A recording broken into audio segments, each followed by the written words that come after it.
Okay, Boker Tov. Today's daf is Chavtek. We're going to start with Bavli. Time permitting, we'll go back and do the Yerushalmi. But we have to get through this discussion here about relatives, which is a little complicated. And we basically saw that the relatives who are apostle sort of extend to uncles and cousins, only first cousins, not first cousins once removed, which would be a sheni b'shlishi, or second cousins, shlishi b'shlishi, for those who remember the nomenclature. But it extends to cousins, and that's even through marriage. And the Gemara here had a couple of ways of looking at the through marriage issue, whether it starts with your mother-in-law, or whether it ends with like your son-in-law or something of that nature. But anyway, those are the things that we saw. So now we pick up with, and then we actually did with machatenistas, what their story would be, or betrothed wife. So we pick up on the sixth wide line in Kafchedim with Bet, Chorgo Levado. The only one, but however, it doesn't go down to children, to sons or sons-in-laws or whatever when it deals with a stepson. It's only the stepson, not your stepson's son or your stepson's son-in-law. Okay, so now the Gemara says like this: Tanu Rabbanan, Rabbi's taught 6 lines down in the wide lines, Kaf Chedim with Bet. Chorgo levado, only your stepson himself, no later generations. Rabbi Yossi Omer Giso, actually brother-in-law. Brother-in-law also doesn't, or we'll see about the also, doesn't go down generations. It's brother-in-law, but not brother-in-law's son or stepson, or son-in-law, excuse me. Okay.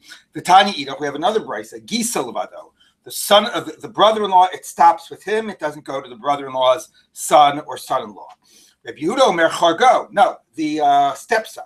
So the obvious question here is, one is saying stepson and one is saying son-in-law. Are they, excuse me, stepson, and one is saying brother-in-law. Did I say son-in-law before? Brother-in-law. And the question is, to what degree are they adding to one another or excluding one another, right? How much does the one who says stepson say it's, I would agree with you also about brother-in-law, or vice versa, yes. Is it the brother-in-law of the stepson? No. But why would it be his own brother-in-law? Because that's like his sister's right. So husband. What we've had before is, we had here's whatever, this guy and his sister, okay, brother and sister, and then this is right, brother-in-law, okay, and actually Rashi even has a case that Giso could even be that these two women are sisters, right, okay, married, okay, brother-in-law, and we assume that it would go also to the brother-in-law's son, okay, which is a nephew, right, a nephew through marriage, okay, right. So normally we assume that nephews are included. But here we have a breita exactly that has Rabbi Yossi saying no. When you're dealing with brother-in-law, it does not go down a generation. And we're sure it's not the in-law. That's no, correct. Correct. No. He's saying you, Tanakama, or it's whoever it is, Rabbi Yehuda, say the stepson doesn't go down a generation. I say the brother-in-law doesn't go down a generation. Let's see where the Gemara goes. Okay, it's going to be clear. Okay, so the Gemara says my kamar. Now, the question is, what exactly is the debate? How much are what they saying complementing one another or excluding one another? So, Ilay Mahafi Kamar, Chargo Levado, Vuadin Legiso, the Tanakama says, it stops at the stepson, and it also stops at the brother-in-law. It doesn't go down a generation. The Asar Rabbi Yossi L'meimer Gisa Levado, V'udin L'chargo. No, and Rabbi Yossi is saying it stops at the brother-in-law, and it also stops at the stepson. So then they're both saying the same thing. They're just complementing one another, and they're both saying that stepson and brother-in-law doesn't go down a generation. So Elamas Nisin Diktani Giso. But our Mishnah says that a brother-in-law, it does go down a generation. The brother-in-law's son and son-in-law, right? Which would be like the nephew through marriage. So Mani, who's that going like? Lo Rabbi Yehuda, lo Rabbi Yossi, neither of them. Because if you have them complementing one another, then they're both agreeing that both stepson that both brother-in-law and stepson don't go down a generation. But our Mishnah has brother-in-law does go down a generation. So, so here's how you have to read it. Chargo levado, that the Rabbi Yehuda and who would be our Mishnah should say stepson, because it's only stepson, there it doesn't go down a generation. Chargo levado. Avagiso, but when you deal with brother-in-law, who benova chosno, then it includes his son and his son-in-law and so on, which is your nephew by marriage. And that's our Mishnah. The only one who doesn't go down a generation is stepson. Okay, so that's Rabbi Yehuda. The us Rabbi Yossi Lemeimer. Now Rabbi Yossi says no. Giso levado. Even when it comes to brother-in-law, brother-in-law doesn't go down a generation. But when it comes to stepson, who benova chosno, meaning that they're mutually exclusive, rather than complementing one another. They're debating. Each one agrees that there's only one person in this list that it doesn't go down a generation. Rabbi Yehuda says it's the stepson who doesn't go down a generation, and that's our Mishnah. And Rabbi Yossi says it's the brother-in-law that doesn't go down a generation, but the stepson would go down a generation. Okay, so they're completely mutually exclusive. If that's true, so we're okay. Where were we? Ella, fine. So one of them would say it's only the stepson that doesn't go down a generation, and the other would say it's only the brother-in-law that doesn't go down a generation. But Rabbi Chia taught Shmona Avot Shein Esim V'Arba. He said there are 8 of these relatives.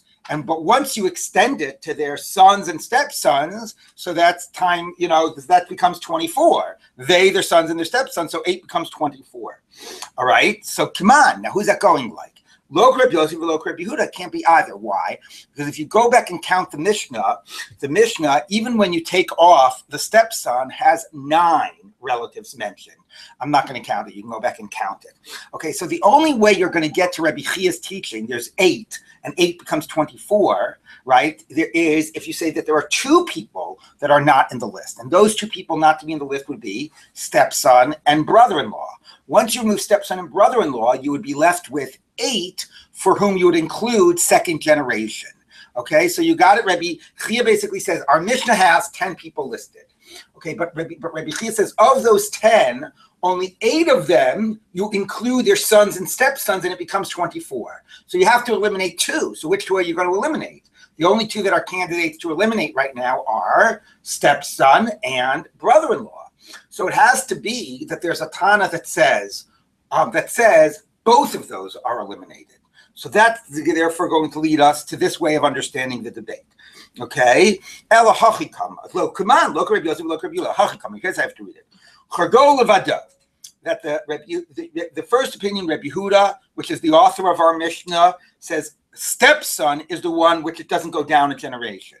Aval giso, but brother-in-law, who benova chosno, it would go down a generation. That would be your nephew through marriage.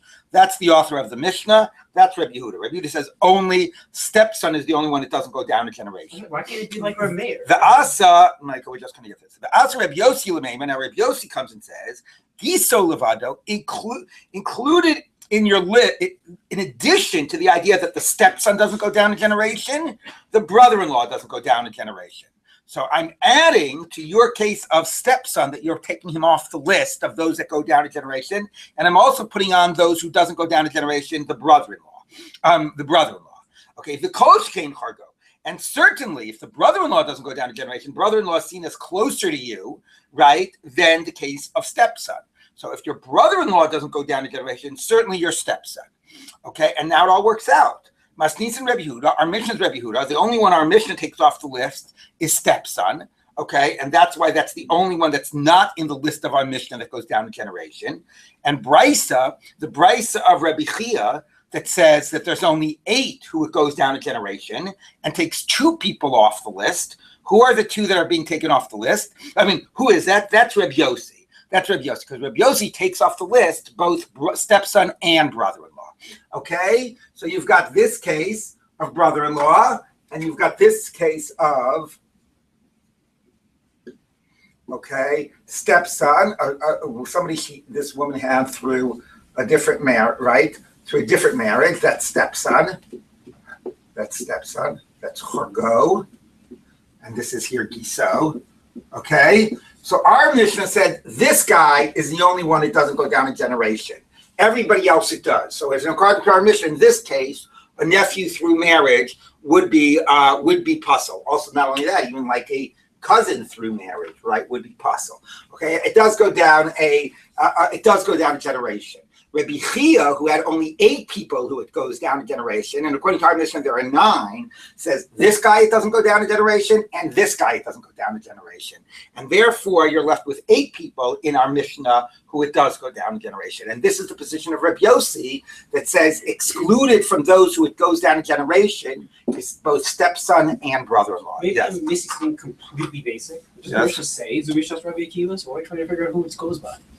Well, within Rabbi Akiva, there's a debate. I mean, it's a good point, but within Rabbi Akiva, you often have, there's a debate about the Mishnah's Rabbi Akiva is the idea that you're not limited by royal yarsho. Okay, the Mishnah Rishona was that it was limited to those who was royally yarsho and limited to father's family and not mother's family and so on. Rabbi Akiva extended it. Within Rabbi Akiva, who drops the issue of royally yarsho, okay, becomes now this debate of Rabbi Yehuda and Rabbi Yossi about when, for which of these does it go down a generation, for which it does not. So it's a debate within Mishnah's Rabbi Akiva. Okay, so now the Gemara says like this, but good question. Okay. I'm Rabbi Yehuda Shmuel. Halach Rabbi Yossi. We rule like Rabbi Yossi. Okay, so that's interesting. So now we're limiting the psulim. It does not go down a generation, not only for stepson, but even for brother-in-law. Okay, so even for brother-in-law, it does not go down a generation. Hayima Tanta. Now, finally, a story to break all of these charts. Hayima Tanta. There was a gift.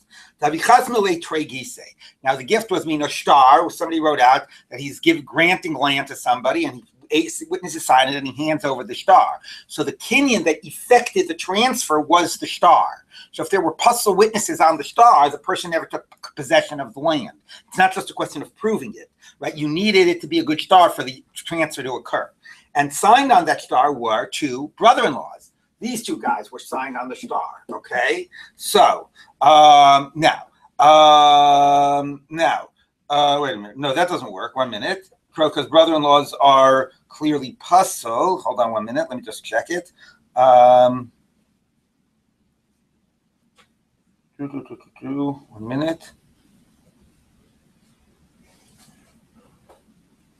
Oh, right.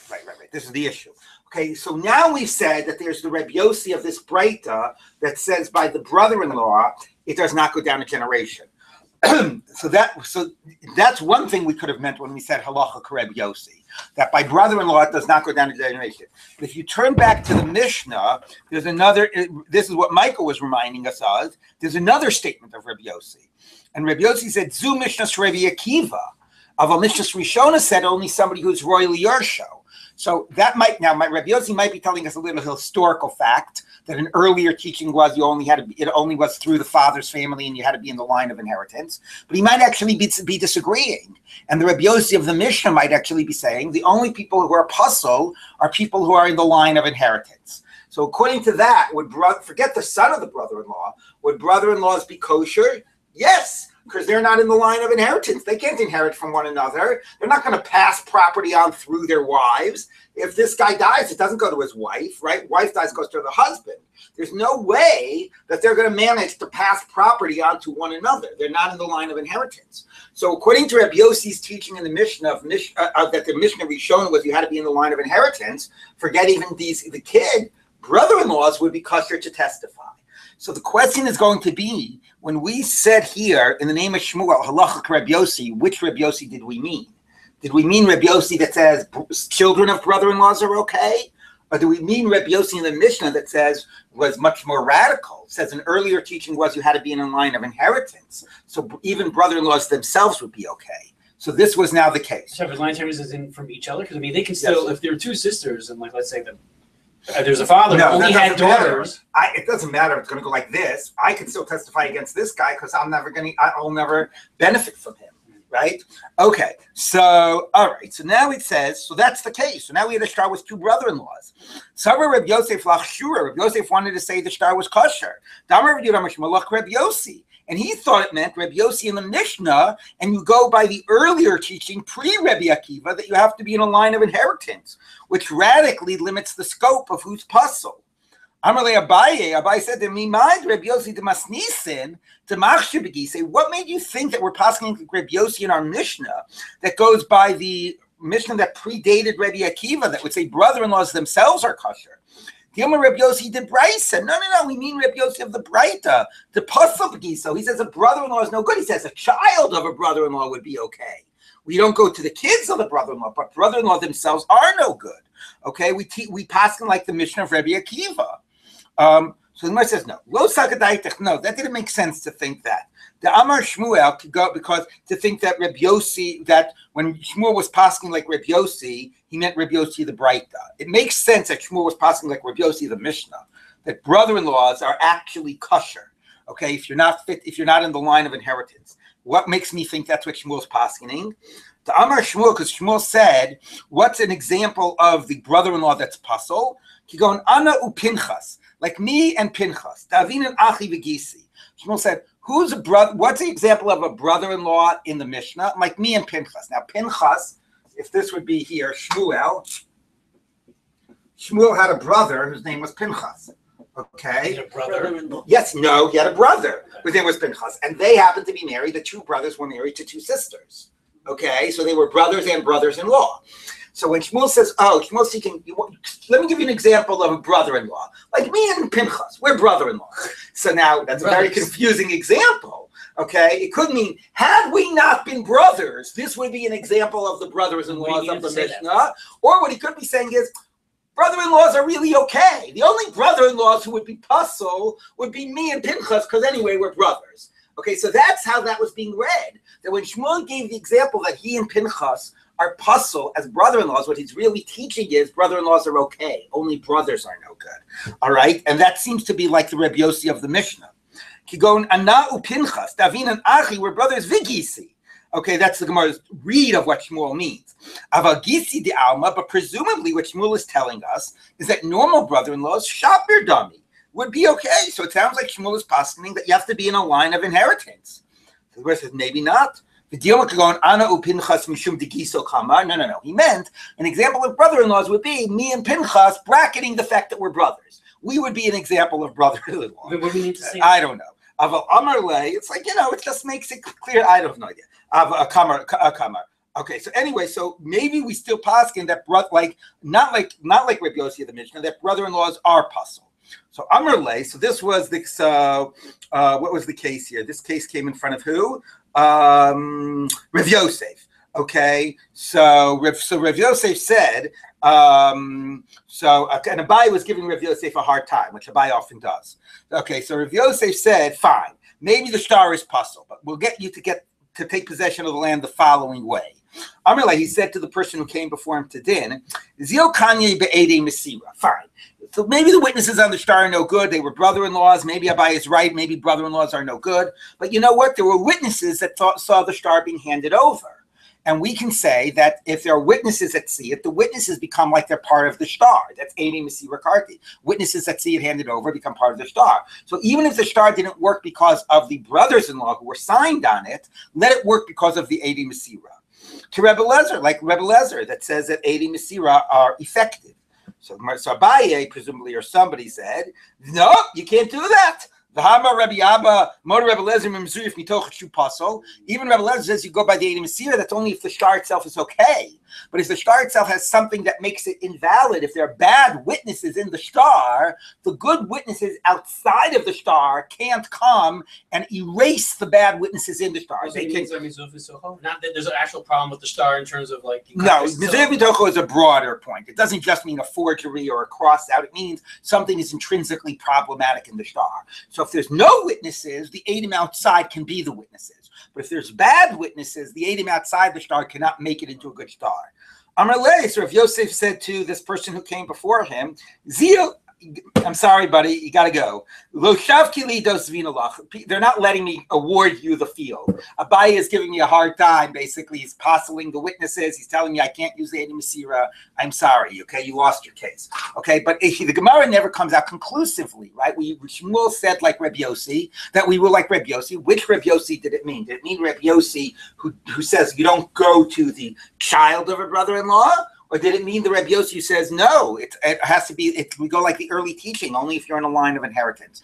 The psak is like Rabbi Akiva in the Mishnah, a lot like Rabbi Yossi, okay? That it is the much broader scope. You do not have to be in the line of inheritance. It goes to, like I said, cousins, sheni b'sheni and so on, okay? And it does, and it goes through wives and through mothers and so on, and it is not limited to cases of in the line of inheritance, okay? So we do not rule like Rabbi Yossi of the Mishnah. We actually rule like Rabbi Akiva of the Mishnah. Yes. I'm just surprised that Rabbi was giving Yosef a hard time. I can't imagine any time like giving a student. Exactly. Thank you, Michael. Okay, Rabbi Yehuda Omer. Now we're finally about getting ready to turn the bend here on this very challenging daf.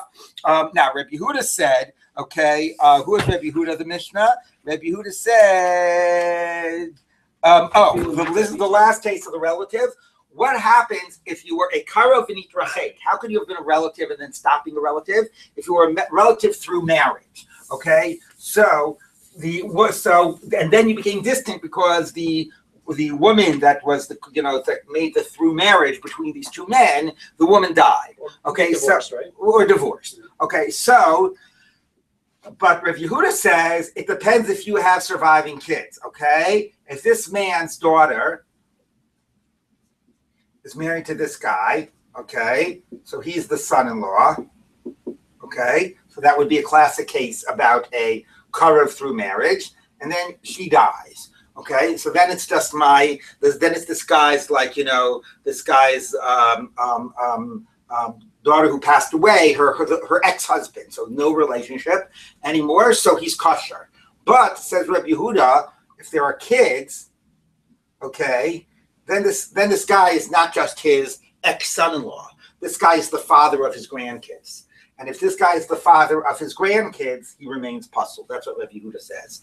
Okay, so if there are surviving kids, he would be puzzled. Okay, so let's take a look at the Gemara. Rabbi Yehuda Omer. I'm Rabbi Tanchon, I'm Rav Tavla, I'm Rav Buda, I'm a Rav. Halacha Rabbi Yehuda. We rule like Rabbi Yehuda. Rava, I'm Rav Nachman, ain't halacha Rabbi Yehuda. We don't rule like him. Chayim, I'm Rabbi Bar Bar Chana, Rabbi Yochanan, ain't halacha Rabbi Yehuda. We don't rule like him. Igad Masin Lahad Rabbi Bar Bar Chana, aha. Some teach this teaching of Rabbi Bar Bar Chana on the following statement. At Zodar Rabbi Yossi Aglili. This is what Rabbi Yossi Aglili teaches. You should come to the judge that will be in those times. What are you going to do? Get in the time machine? You're going to go to a judge who's not going to be at those times? What do you mean go to a judge who will be at those times? So normally drasha ends by talking about the authority of the judges of every generation, that each generation, you go by your authorities and you don't sort of discount them because they're not as great as previous generations. But here it's a different drasha. So Ella zeshaya karov v'nit rachek. It means if now he can be a judge for you because now you're not related to him. Okay, even though before he couldn't be a judge to you because before you were related to him through marriage, but if by Amimahain, if the time when you have your judgment, he's a legitimate judge, then you can go to him, even though he was related to you before. And on this teaching, I'm a Rabbi Bar Bar Chana Rabbi Yochanan halach Rabbi Yossi Aglili. We rule like Rabbi Yossi Aglili. Now that's not saying anything too much new. That's just the general teaching that if you were karav v'nit rachek, you're kosher. That's not getting into the question about what if there are surviving kids. Okay, so now we're going to have a story. Bnei Chamua de Mar Ukva, the sons of the mother-in-law of Mar Ukva. Okay, so who are the sons of his mother-in-law? Okay, if this is Mar Ukva, okay, so the sons of his mother-in-law, here's his mother-in-law. The sons of his mother-in-law are his wife's brothers. So his brothers-in-law. So his brothers-in-law, okay. Okay, so his brothers-in-law. So he's related to through marriage. Okay, so Bnei Chamua de Mar Ukva, Krovim v'nitrachku havo. They were Krovim v'nitrachku. How will that happen? What happened? Sadly, his wife passed away. So now there's his ex-brother, except it's with, rather than father-in-law, is with brother-in-law. There is ex-brother-in-laws, okay? But he's gonna have he has kids. Now this is a little bit different.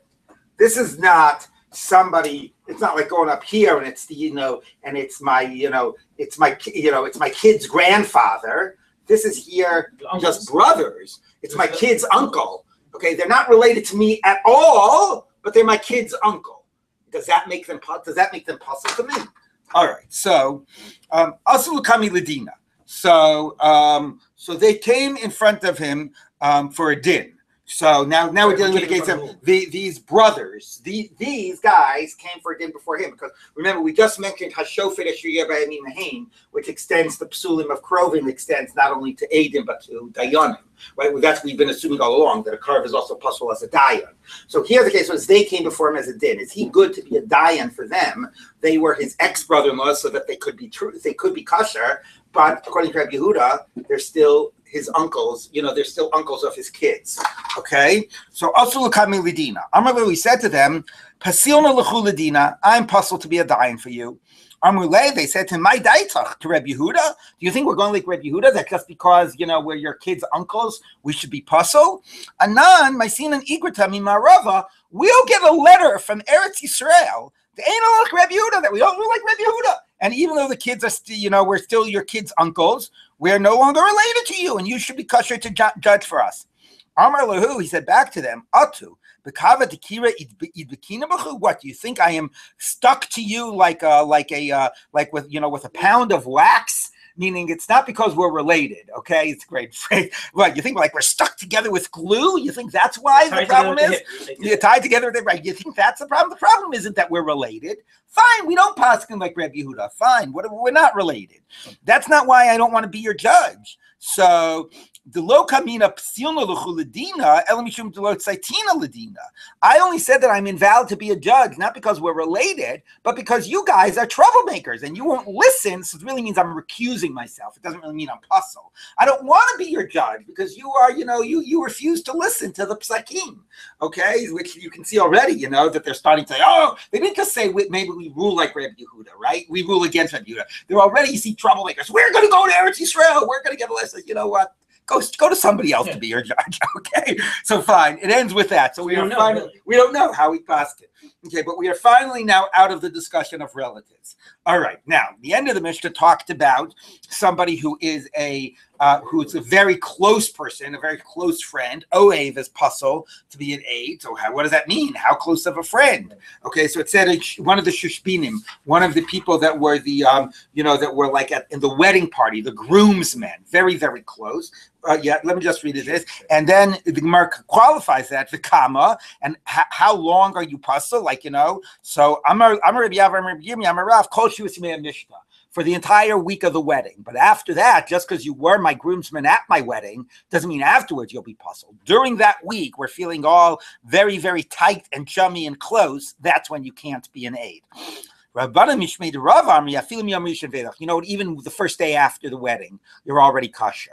That the concern that because, meaning they don't believe, it sort of goes like that last line in the Mishnah, Lo nechshidu Yisrael akach, okay, which is basically a point that it's one thing that the Torah formally excludes relatives. Yes, the logic behind relatives is that you'll be influenced because of your relationship with them. And the Gemara used it to say that it applies even to a betrothed wife and not a married wife. But all that being said, at least that's a formal psul. To just start now excluding people because they're friends or enemies or whatever, we want to really limit that, okay? And therefore, A, it's hard to measure, and B, it's like when we would like to not assume that people are going to testify falsely as a result of this. So therefore, we're going to limit this case in the Mishnah to just the day of the wedding itself.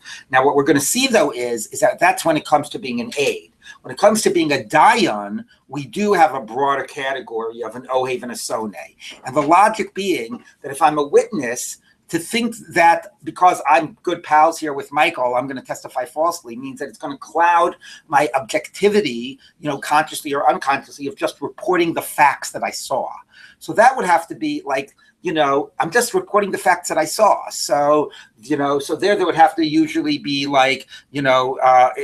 don't want to assume, certainly not consciously I'm going to misrepresent them, but maybe even subconsciously, that's sort of one degree. But to be a judge isn't just reporting what you saw. A judge is starting to say, wait, but maybe this and maybe that, and let's think and argue on somebody's behalf and argue both sides. And there, it's much more likely that if you have feelings for or against somebody, you're not going to be pushing as much, to argue in that person's behalf, or pushing as much to argue, against that person.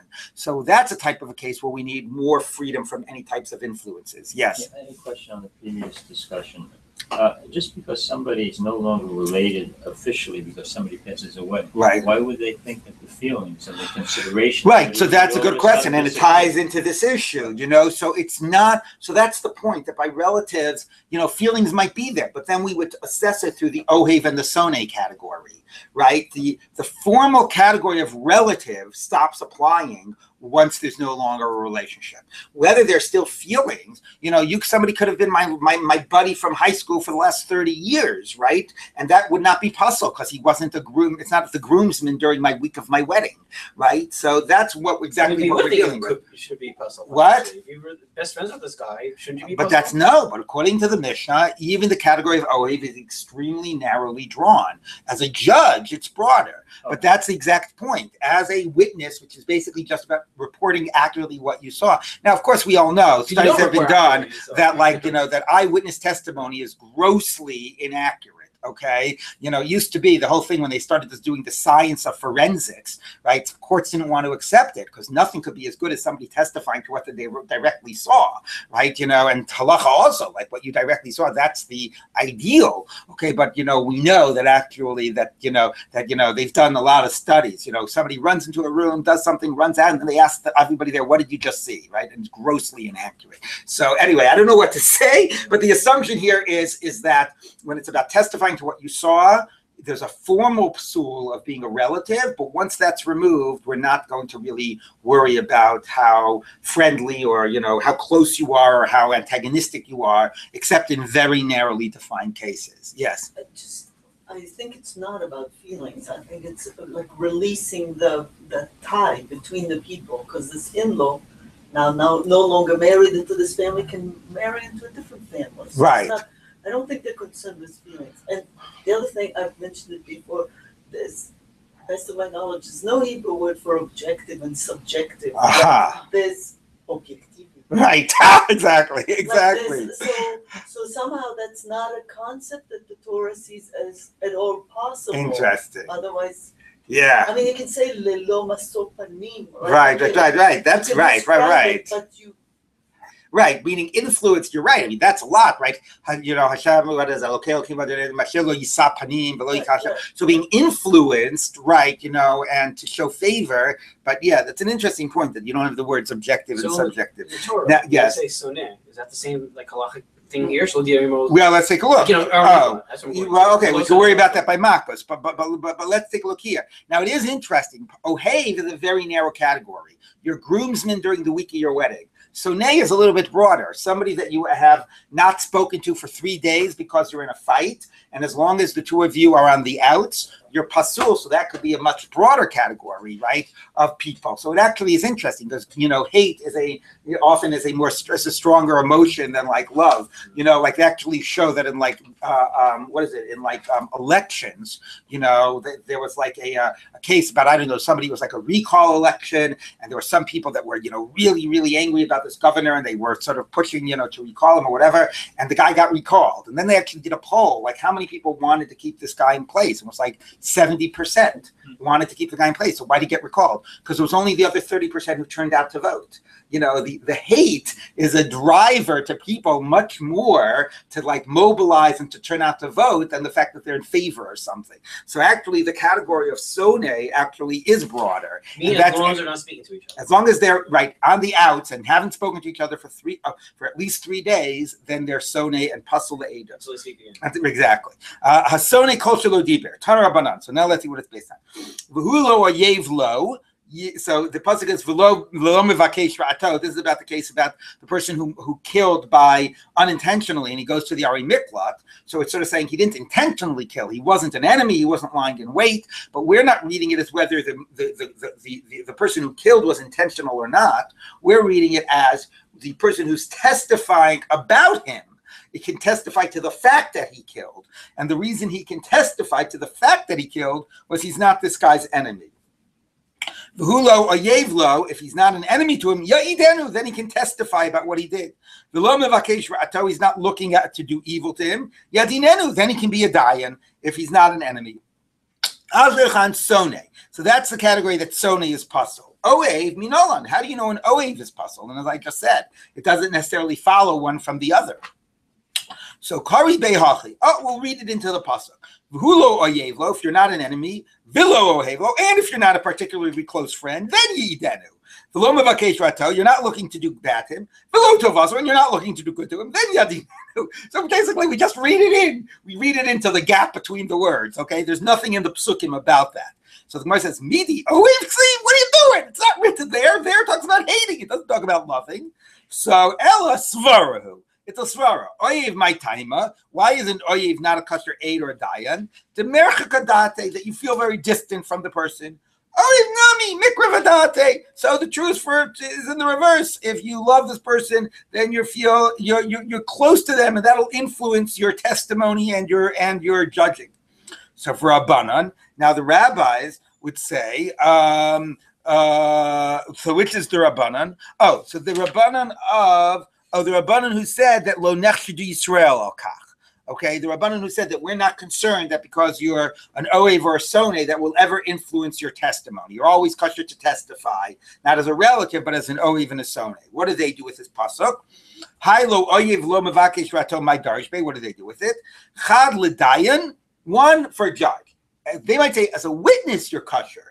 But a judge, even sone is still puzzled. That's what I said. It's not just there about reporting what you saw. It's about arguing both sides and trying to argue, critique each side, defend each side. That requires much more disinterest, free of feelings, okay? And therefore, for a dayan, everybody agrees that's a psul. Idach, the other pasuk, that's oyev. Kedetanya Amar Rabbi Yosi Rabbi Yehuda v'hulo oyev lo v'lo mevakesh rato. Mikan l'shnei tamidei chachamim shesonim zetzeh she'ein yoshin bedin ke'echad. The same way you can't have relatives who are that you can't testify against a relative and you can't testify with a relative. You can't be, right? You understand? You can't be with you and it can't be against. Then you can't be together as Adam and it can't be against them. So you can't be a judge for somebody you love or hate, and you also can't be a judge together with somebody you hate. Presumably, you could be a judge together with somebody you love, okay? But you understand the difference, right? If Michael and I are both pals and we're basing together, the fact that we're pals isn't, we can be pals and disagree, right? And that's not going to influence me critiquing, the whole sort of model of rabbinic debate, right? The rabbis give is like, that when they sit down to argue, they're like enemies, and then when they got up and they're done with the chavruta, they're like, they're the best of friends. So the fact that we are very close is not going to influence us being on the same basing together. But if we're really hate one another, then I'm going to just, to spite, argue against what he says, and I'm not going to want to listen to him. I'm not, right? It's going to influence the dynamics. It's not going to be the proper type of open atmosphere that we need to have a case of a din. So sonim are puzzled to be dayanim together. Of them are not puzzled to be dayanim together. Everyone will agree to that, right? Right, yeah. Okay, so that is the case of the krovim, and then the issue of sone and ohev, which could be a very big category. Ohev is limited, and the question also about how does it maybe shift between witnesses and judges. Now we turn to the classic Mishnah about the process of examining the witnesses. How do you check the witnesses? Okay, and we all know the whole Mishnah about, when they're coming for Dini Nefashos, you say, all the future generations, etc. This is not Dini Nefashos. This is Dini Maminis. Okay, how do you check the witnesses in, let's say, a civil case? So, they would bring him into a room. And you would scare them. It doesn't say what you would say to scare them. By the Dinei Nefashos, we know a little bit what you'd say to scare them. Here the Mishnah doesn't say. Umotziin es kol adam, you take everybody out, lachutz. Actually, the Gerson, some Mishnah say, umotziin osan lachutz, you take not everybody, not like everybody who's gathered, but just the other witnesses out, and you leave behind one of the witnesses. And now you're going to sort of examine each witness individually. Okay, but it doesn't mean you clear the whole court, depending on your girsa. Okay, then you leave the older witness, or I don't know why specifically, whether it means older, whether it means more, of a greater status. And you say to him, how do you know this person owes somebody $100? You said he owed him $100. How do you know that exactly? Imamar who Amarli Shani Chayev Lo, because Reuven said to me, we were out getting ice cream, and Reuven said to me, I owe Shimon $100. Okay, or Ish Ploni Amarli Shu Chayev Lo, or a friend told me that Reuven owed Shimon $100. So Lo Amar Klum, you didn't say anything. Now, of course, the second case is pure hearsay. You understand why the second case, but why is the first case not? Because the first case is we were just in conversation, and he was saying, I owe Shimon $100. That he didn't give it any weight, and sometimes you could say dafka things you say in passing are more believed, right? But we'll see in the Gemara that he could just have been stam talking, and there could be reasons why he'll say it even if it's not true. So he doesn't want to seem overly rich or whatever, right? So none of that is binding. Ad sheyomar, the only admission that is acceptable is, obviously if they say, I saw him borrow the $100, but in case of admission, the only admission that's acceptable is if he says, Bifnenu hodelo shu chayev lo masayim zuz. I was there and I saw Shimon say to Reuven, or whatever, I forget who it is. Reuven say to Shimon, yes, I owe you $100. He admitted it to, not just to me when we were out getting ice cream, he admitted it to the guy who he said, who he owes the money to. And I was there. Okay, that's an admission. Now, then you excuse the first one and you bring in the second one and you check him. If they're what they say lines up, then you debate the issue. And then you come to then the judges debate it. If two say innocent and one say guilty, zakai, innocent. Two say guilty, one say innocent. Chayev, he's guilty. Or if we're not here dealing with monetary issues and not crime, he owes him the money. Okay. Now, now let's say one says he owes him the money and one says he doesn't owe him the money, and the other guy just says I don't know. Or even in a more extreme case, two people say he's exempt. Or two say he owes the money. And the other guy, it wouldn't matter how he would vote. You already have a majority. As long as Echad Omer any of as long as one guy says I don't know, even if his vote doesn't matter, once he says he doesn't know, it's like he's no longer part of the Beis Din. And then you don't have a Beis Din of three people. So you have to add judges. Of course, the problem is you only add them in pairs, so it might take a long time, right? Because now you have an even number of people on the base. Yeah, so that's to be sure. Okay, we'll see the whole process. You keep on adding until you get one that's going to be, Well, we'll see. We'll see the whole process. The whole process of adding judges will come up. Who doesn't know how to rule? Does he stay on that court? Right. So we had that also a little bit before. He asked a different question about how you add. The third guy from an earlier Gemara, it sounded like once he said he doesn't know, he can't vote again. But other Gemaras sound a little different, and Tosfos tries to reconcile it. Okay, so those are discussions we'll have later on.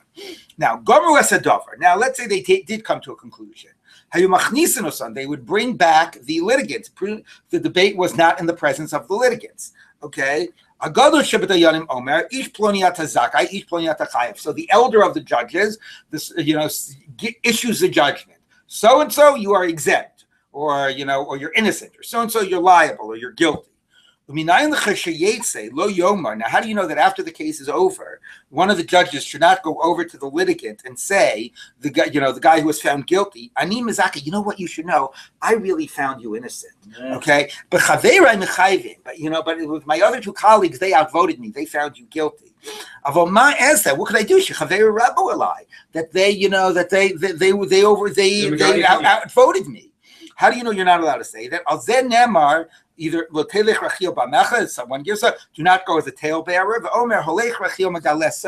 one who's a talebearer goes and reveals secrets. Now, it's very interesting. We'll discuss this not today, but the way nowadays, when the Supreme Court issues a ruling, the minorities, they write up their whole opinion. Here's why we were in the minority. Here's why we voted against it. Here was our reason.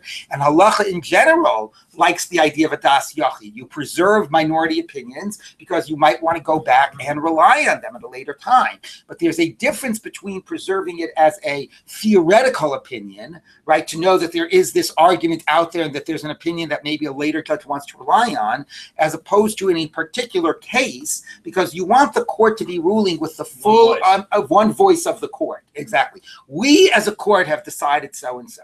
And also this whole type of a dynamic is going to lead to trying to influence. It's going to get, obviously, we can discuss it later, but you could imagine, like, very messy. It undermines the authority of the court. It makes people more pick sides. It removes objectivity. You start feeling bad for the guy. Why am I telling Michael I voted for him? I don't want him to be angry at me, right? So that opens the court to more types of influence, right? So anyway, you have to sort of speak as a unified court. My office does the same thing with parenting. Oh, that's a good point. That's an excellent sort of analogy, right? It's like the parents speaking in one voice. It's like, yeah, I really think you could go out and get another ice cream, but mom says he can't, right? That's a good point. It's a good example. It's like you do not want everybody picking sides. You want to speak in a unified voice. Okay, so Heichi Amarlut. So now the Gemara says, okay, we scare them. How do we scare them? This is a dine mominus. It isn't a dine nefashos. You don't say somebody's life is in your hands. How do you scare them? So Amar Rav Yehuda, Hachi Aminalu. This is what we say to them. Yisiyim veruach v'geshem ayin. Clouds and wind, and no rain. It's like a person who praises himself with a false gift. So here you are, you're making all the, so if you are, you're coming and testifying. It's not exactly, that's sort of like somebody who makes a promise and doesn't keep it, but you're testifying falsely. It's like, the clouds are false testimony that there's going to be rain and they don't bring the rain. So what? So it's being read as a result of your false testifying, there will be no rain. So the Gemara says, Amar Rava, so Rava said, Yochil Lemeimar, so he could say, big deal, I'm not a farmer. Shev Shani Havi Kafna, there could be, that's apparently like a common saying, there could be a famine for 7 years, the Bava Umna Lo Chalif, but by the door of a craftsman, it has no impact. So what? So there's no rain. I'm a doctor, I'm a lawyer, I'll make, it's not going to influence my business. So, El Amar Rava, so rather Rava says, Amrinalu, we say the following. Mafitz v'cherev v'chitz shanun ish oneh b're'ei sheka. So, like, a sword and a sharpened arrow is a person who testifies falsely against his friend, which again is being read not just as a metaphor, but saying as a result of this, there's going to be war. Okay, so Amar Ravashi, Yacha or Yacha Meimar, or there's going to be death. Yacha Meimar, he could still say Sheva Shani Havi Mosna Vinish Lo Shnei Lo Shachiv. So what? There's a saying there could be, like a death for 7 years, pestilence or whatever, and nobody will, even with that, nobody dies when it's not their time. You still have a pretty hard time until then. All right, that might be true, but so what? There'll be war. Nobody passes away before their time. Elamar Ravashi, I'm not worried about that. Amarli Nasan Bar Marzutra, Aminalu, this is what we say to them. Sadi Shikri Ograyu Zili. False witnesses, even for those that have hired them, are despicable. Okay, you'll think you'll get your money, and people, the people will be so grateful. Even the people who hire you treat you with disgust. Okay, despise you. This is by the case of the Kerem of Navot, right? The vineyard of Navot that the king was trying to falsely take away from him and hire these false witnesses, and they have two people sit against him, people of Bli'al, people of like disrepute. Okay, and they testified against him that he had blasphemed God and the king. But the point is, even the king who was hiring these witnesses treated them as people of ill repute. Okay, it's Bli'al is even a harsher word than ill repute. Corrupt, I guess. Right, exactly. So what they're basically saying to you, you are going to be despised even by the people that hired you. So, all right, that's much more personal. Okay, im amar hu amar leave, etc. It's not enough to say he said it to me. You have to say I was there when he admitted to the other guy. So Messiah Rav Yehuda, this supports Rav Yehuda. Rav Yehuda Marav Tzorchi Omer Atem Idai. Now this is taking it one step further. Here is if I admit to Michael says, you owe me $100, and I say, yes, I do owe you $100, and there's Reuven and Shimon who were there. Now from our Mishnah, you would think, okay, I directly admitted it to Michael.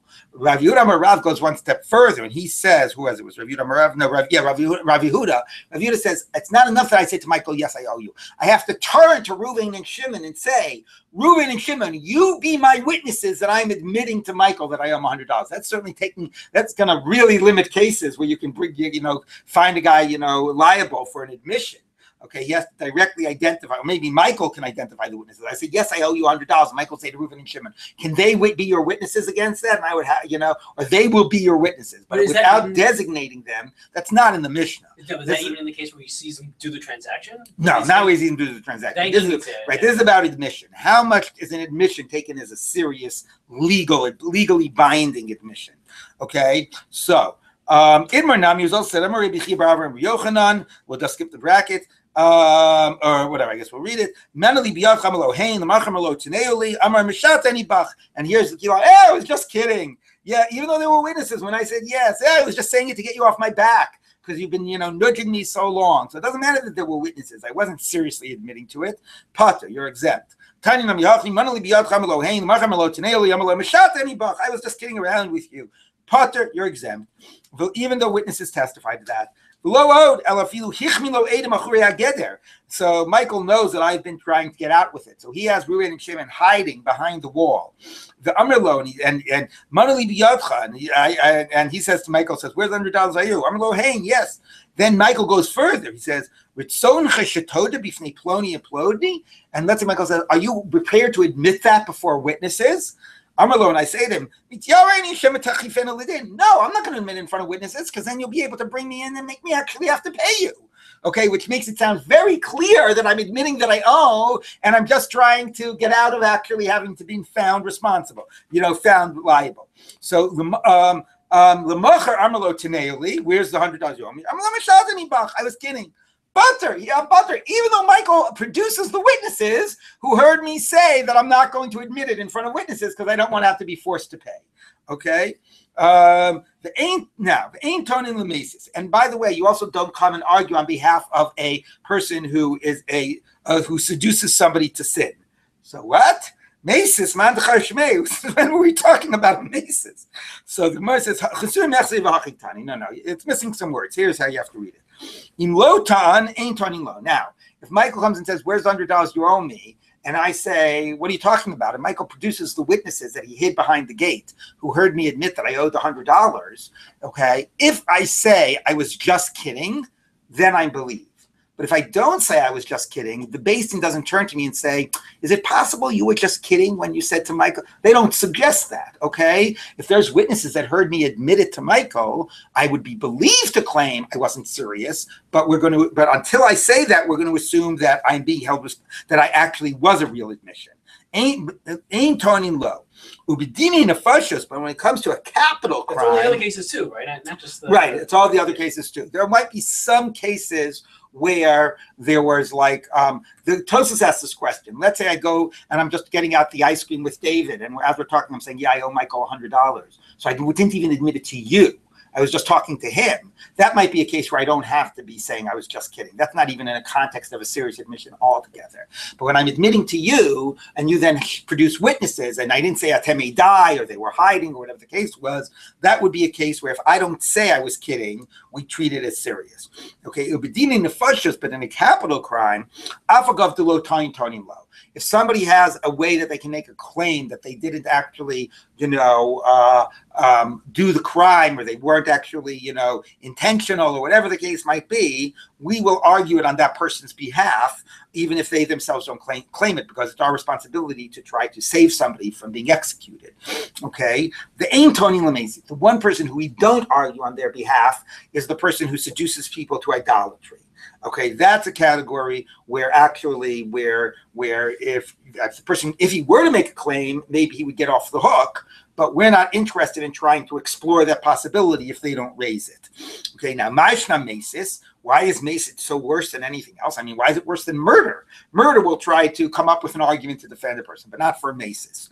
So Rabbi Chamer bar Kanina mi pirkei Rabbi Chia bar Abba shbili. I heard this from the teaching of Rabbi Chia bar Abba. Shani mesis. Mesis is different. Rachmana Amar lo sachmo v'lo sechaseh alav. himself. Don't have compassion and don't try to protect him.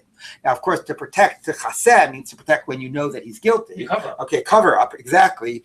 But here it's being read as don't do anything to argue on this person's behalf. Presumably because this is a person, it's not just an individual crime. They're influencing a wide range of people, and they're subverting God's authority, right? It's a basis for avodah zarah. So this type of thing is so much that you really want to take extra precautions to protect the community, and you're not, that's always the question, right? About what was the Greek line? Better, what is it? Like 100 murderers should go free rather than to imprison one innocent man, right? But that's always the question: balancing the interests of society against protecting the individual. So the Masid is seen as such a grave threat to God, and to God's authority and to society and so on, that we do not try to argue on his behalf. Says if you lead the community to sin, then there's no true. Right, but that's true. Right, different. yeah, It's exactly. the But it's a same similar idea, point, right? right? I'm going to show Rabbi Yonasan. Minayin shein tonin lamesis. Where do you know this? Minacha shakadzmoni, from the first serpent. Okay, that Reb seemed like harbatanos haylo lenacha shliton. That serpent, when God said to him, "What did you do? You caused Adam and Chava to sin." He could have made a lot of claims in his defense, velotan, and he didn't say them. So why the Nachash didn't say them isn't our interest. But why did God not argue in his defense? Because he didn't argue for himself. And therefore God, look, you're not Tanina Lamesis, okay? Now, and this again was a similar Masid. You could just say it's a Masis to any sin, but the bigger point being is like it's a Masis to, which undermines God's authority. The Masis in the Torah is to avodah zarah. And this is a Masis, it's all about the one thing God said, right? The whole point of the sin was not the sin itself of eating from the tree, it was that represented, are you going to subject yourself to God's authority or not subject yourself to God's authority, right? So therefore, God God did not come to his defense. Now, what could he said? He said, fine. That's every Masis could say that. So the master says one thing, the student says another thing. Who do you listen to? So fine, I said not to disobey. You're going to listen to me? You should listen to God. Every Masis can make that claim. It's interesting. He says he could have said a lot of things. We're only giving one thing he could have said. Anyway, let's just end this. Okay, I'm a Chizkiah. How do you know that whoever adds takes away? Right? It's because Adam said to Chava said to the Nachash, God says don't eat and don't touch. God only said don't eat. And this is the famous midrash that once Chava said that God said don't touch, the Nachash pushed her against the tree and said, you see, you could touch it and nothing will happen. The same will be if you eat from it. So you see, Kol HaMosif Korea. Now I have to stop and tell you that there is an Avos to Rabbi Nassan that is a very, very subversive, because one of the first teachings in Pirkei Avos is, that they said, Heimamu Shlosha Dvarim, which is the Yad Knesset Gedola. Hamidim Talmidim Harbei, Hamidim Talmidim, Vasus Yag LaTorah. So the Gemara, so the Avos to Rabbi Nassan says, Kadosh Baruch Hu asas yag lidvarav, Moshe asas yag lidvarav, Adam Arishon asas yag lidvarav. So what was the siyag that Adam Arishon did lidvarav? So God said, don't eat. And Adam, when he told Chava, said, don't eat and don't touch. And then he said, and then he touched or whatever, and then the whole sin happened. So it's like, so why is it a good thing, right? It's like you're supposed to make a fence. But how do you balance the idea of making a fence with Baal Tosif and Kol HaMosif Goreya? Right, that sometimes adding takes away. So this Avos Rabbi Nassan just puts the two together, and it leaves you to figure that out. But anyway, here it's Kol HaMosif Goreya, but it could also be used as are you supposed to be Oses Yag L'Dvarav? Anyway, so let's just finish this. What do you do about that? That's a different shear. Rav Mishar Shamar Mehacha Amasayim v'chetzi arko. So how's that Kol HaMosif Goreya? Because if you added the aleph, what would have been if you took out the aleph? What would have said? Matayim v'chetzi, 200. Amatayim b'chetzi means 2 amot. So the adding of the aleph made the word. You have to still need an aleph, just between the mem. Rashi says matayim. We didn't need an aleph for the pronunciation. Anyway, Rav Ashi Amar ashtei yiriyot, 11 yiriyot. So if you take away the ayin, it's shtei esrei, 12. Oh, yeah, the ayin, it's 11. Okay. And let's just turn the page. Amar by lo shanu elad amar meshat anibach. That now, as we've said, he has to claim I was kidding. So it's only if he says he was kidding. If he says, I never said such a thing, and then you bring witnesses that he said it, he's a proven liar. Okay, so it's if he did not say Atem die, he's believed to say I was kidding. But he's not believed to say it never happened. And if he says he's never happened, then his whole, like it undermines his whole, his whole authority to claim things. Rashi says you wouldn't believe him, let's say, to make a shvua after that. Rav Papa disagrees. Rav Papa braid Rav Acha bar Ada Hachi Amina Mishmei Rava. Nope. Here's what we say in the name of Rava. Kol mini dichdi lo dichiri inshi. Things that are meaningless, people don't remember. So if in the same way he can claim I was kidding, since he could also say he say I never said such a thing. Then Michael brings Aiden that I did say it. Says, who remembers? I wasn't serious. All right, I did say it, but I wasn't remembering. So I'm not a proven liar. From the same token that I could say I was kidding, if I said I never happened and it did happen, I'm not a proven liar because it could be I just didn't remember. Okay, so we will stop here for today. All right. I don't know what we're going to